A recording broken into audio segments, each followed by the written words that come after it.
We asked our Productivity Academy members, hey, what are some browser hacks that you like? We got a lot back, particularly Joel gave us a bunch. So I'm just going to do a lightning round and go through a bunch of recommendations. If any of them resonate with you, download it and check it out. All right, number one is from Bobby. He mentions Downy for downloading videos from sites. So that's a really handy one.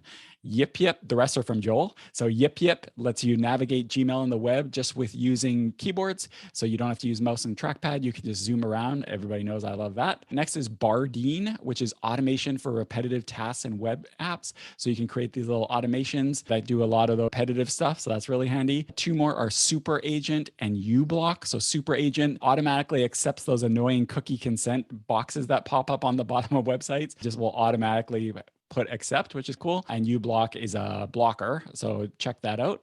Link Clump is interesting. It lets you open, copy, or bookmark a bunch of links at the same time. So that can be really handy because a lot of times when you're copying a link, it's not just one you want, it's a bunch. So Link Clump will help you with that. Two that kind of work well together are Tabius and Auto Collapse for tab groups. So this is pretty cool. So it automatically senses when you're, say, command clicking on links, which you might know opens them in a background tab. What that will do is it will collect them together in tab groups automatically with the idea that if you're clicking from one page, it's probably related. So that's cool. Tabs Outliner is a fusion. It's a tabs manager and a session manager. It just does a whole bunch of things with your browser tabs. Sloth is an interesting one. It stops background tabs for taking up resources.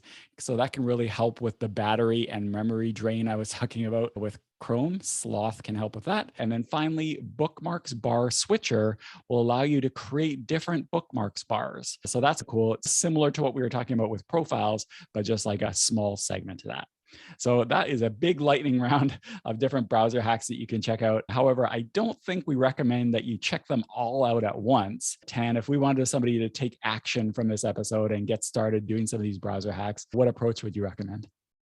Well, if you've been following us for a while, you know what we're going to say, and that is to just implement one of these things that we talked about. If you implement all of them, you're probably going to get overwhelmed and not use any of them because it takes a little bit of a habit to form to make sure you get the most out of these.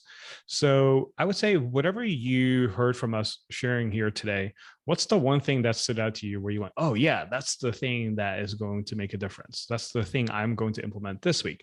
Well, whatever that might be for you, go try it out. Implement it today and then use it for a while and then move on to the next thing.